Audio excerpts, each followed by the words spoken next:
बे रनजित बसुमतारिनि खोथाखौ माने आं लाजिसो बुङो सासे इसां गोरों सासे बेक्तिया आरो सासे जोंनि बिटिसिखौ दैदेननाय सासे इएमआ बेबायदि भाषाखौ माने हिन्जाव माहारिफोरखौ लाजि फोनांनाय जादों खोब मोजां जोंनि बिपिएफनि थाखाय जोंहा जितु गहपुरनि ओनसोला 28टा गामि जितु जोंनि उदालगुरि जिल्लानि सिङाव हाबसनबाय जिहेतु आरो बे दनसे समस्थियाव गोलैदों नंखायनो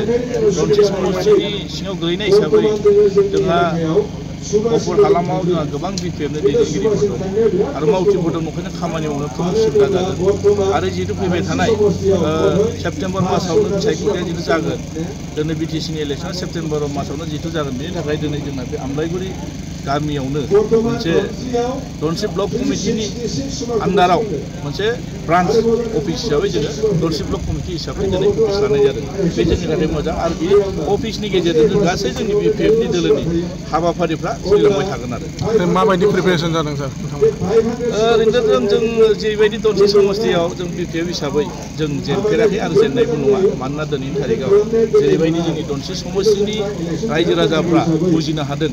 दानि सरकारनि सायाव आरो दानि सरकारा मा मावबाय थादों बेफोरखौ नोजोर होनानै फैबाय थानाय दिनाव बिपिएफ दोलोखौनो गभर्नमेन्ट फैनो थाखाय बा गभर्नमेन्ट लाबोनो थाखाय जेरैबायदि जोंनि बिपिएफनि दैदेनगिरिजों लोगोसे बे दनसे समस्थियाव गोलैनाय भटार्स रायजो राजाफ्रा गोख्रों भाबै बिपिएफ दोलोखौनो बरायना लादों ओंखायनो बे रोखा फैबाय थानाय सेप्तेम्बर मासाव जानो गोनां फिसायफोरा जोंहा दनसे समस्थिनिफ्राय देरहागोना रोखा आरो खुनुफोरनिफ्राय जों रावबो फेजेननो हाया दिनै गुबुन गुबुन दोलोनि मानसिफ्रा जानला मोनला खोथा बुंनो हागौ जोंनि रेकर्डफ्रानो खिथायो आरो जोंहा गोबां धरननि बे फिला मोजां आरो जोंखौ रावबो फेजेननो हानाय नङा आरो मानोना जों नुनो मोन्दों गुबुन गुबुन राजनिति दोलोनि हान्जाफ्रा गोबां आसा आरो मिजिं लानानै बिथांमोनाव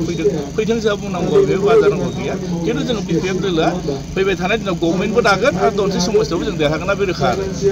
125 एमेन्डमेन्ट बिलनि सायाव नोंथांमोना मा बुंगोन मानोना बेखौ लाना गोबां बाथ्रा दान्थेलायनाया नुजाथिबाय थादों बिनि सायाव जोंहा बिपिएफ हानजा हिसाबै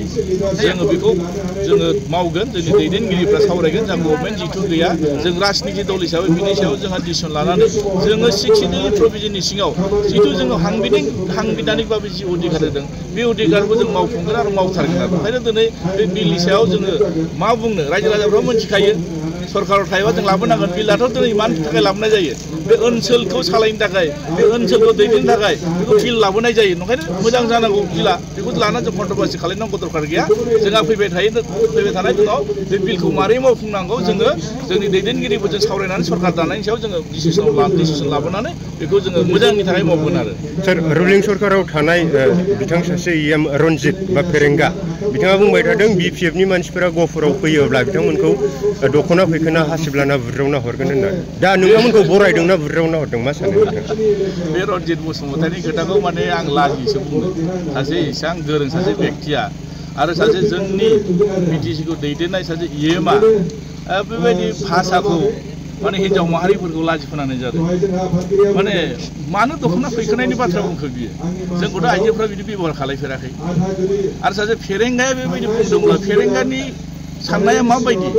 आरो मा मावनो नागिरदों गहपुरनि रायजो राजाखौ मानो लाजि फोनांदों बियो बर' आइजोफोरखौ मानो लाजि फोनांदों बर' आइजोफ्राथ' बिदि बुंफेराखै बिथांमोनहा बे सेन्टिमेन्टखौ बुजिना बुजिया गहपुरनि रायजो राजाफ्रा आन्दलनखारि गहपुरनि रायजो राजाफ्रा राव हारिमुखौ लाना थांना थानो लुगैदों रावबो लिडारफोरखौ रावबो दैदेनगिरिफोरखौ जोंनि बर' आइजोफ्रा बे फेरेंगा बुंनाय बायदि माजों आखल दिन्थिनानै माब्लाबा जोंखौ लाजि फोनांहराखै आरो हरफेराखै सिगाङाव आरो हरनायबो नङा आरो दा बिथाङा गावनि गोसोनि साननायसो बेहायनो मिथियो जे बिथाङा बेसेबां माने गोथार गोसोजों बिनि साननाय हनाया माबायदि बेखौ फोरमायनो ओंखायनो बे फेरेंगा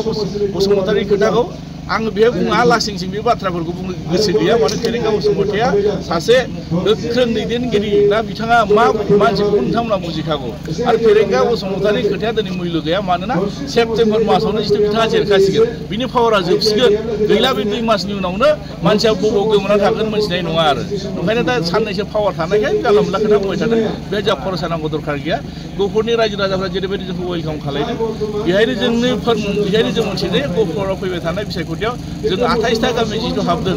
जोंहा भटार लिस्टआ ओंखारगोन बे मासावनो ओंखारगोन जेब्ला फाइनाल जायो अब्ला बांसिन नाम्बारसखौ जोंनो बिपिएफआनो होगोन आरो बिथांमोननि साननाय बिथांमोननि मावनाय बिथांमोना लुबैनाय बाथ्राखौ जोंनि बिपिएफजों गोरोबनाय आरो बिपिएफखौ बिथांमोना अरायबो हास्थायो आरो बिपिएफआ जेरै 15 बोसोर सरकार सालायनायाव जेरैबायदि गहपुरनि रायजो राजाखौ मालाबाबो माने बिथांमोना नागाराखै गहपुरनि रायजो दा सेन्टिमेन्टखौ मोनथियो आरो ओंखायनो बेहाय बिथां बुंनाय बायदि जानाय नङा आरो बिटिसिआव बिपिएफ सरकार फैनायनि उनाव गफुरा दिनैसिमबो बिटिआरनि माखासे जिथु एग्रिमेन्ट मथे हाबजोबाखै हाबजोबनांगौनि बेलायाव नोंथांमोना मा खामानि मावगोन बेखौ आं सिगांबो बुंदों आरो दाबो बुंगोन जे जोंनि बिपिएफनि एजेन्डाया जाहैदों मा जोङो बे माने 28टा गामि जितु हाब्बाय बेखौ जों वेलकाम खालामबाय आरो माखासे सोनो गोनांखौबो जों सोनायनि थाखाय जोङो बिपिएफ दोला मावगोन मानोना जोंहा दायित्व दं मानोना दिनै जों आन्दलन खालामनाय बेनि सेन्टिमेन्टखौ जों बयबो बुजिगौ ओंखायनो बिपिएफआ मालाब्लाबो बेखौ माने बारख्ल बुरख्ला जाजानायखौ लुबैयाखै जोङो दिनै सरकार फैनाय लोगो लोगो जों गासै गामिफोरखौ साংবিधानिक भावे 6 प्रभिजननि सिङाव बे गामिफोरखौ जों बोरै सोनो हागोन बेखौ जों सम्पूर्णभावे बिपिएफ दला दायित्व लानानै खामानि मावनो थाखाय जोङो रेडि नंखायनो जोंखौ सरकार लाबोनांगौ रायजो राजाफोरनि दायित्व आरो जोबथि सोंथियाव जाय बिटिआरआव गफुरनि बर' गामिफोरा हाबबाय बिथांमोननिसिम मा मेसेज खावलायो आङो बेखौनो बुंगोन जे गफुरल' नङा जोंहा 60टा गामि जिथु सनितपुर आरो बिश्वनाथ बे मोननै डिस्ट्रिक्टआव जोंहा 60टा जिथु गामि हाबदों साफ्रोमबो गफुरनि आरो जोंहा बिश्वनाथ डिस्ट्रिक्टनि जायफोर दिनै माने बिटिसिनि सिङाव गोलैबाय बिथांमोना मोजां साननानै फैबाय थानाय दिनाव बे ओनसोलनि जौगानायखौ नोजोर होनानै सरकारा सोर फैगोन बेखौ नोजोर होनानै जाहाथे मोजां सिन्था खालामनानै बिथांमोना भटखौ होगोन आरो माखासे खामानिफोराव गोबां खामानि मावनांगौ दंबावो जिथु गामिफ्रा बारख्ल बुख्ल जादों बेखायनो जाय सरकारा फैयोब्ला मोजां सरकार दानो हागोन बेखौ नोजोर होनानै जाहाथे बिथांमोना भटखौ होगोन आरो बेखौनो आं खावलायगोन आरो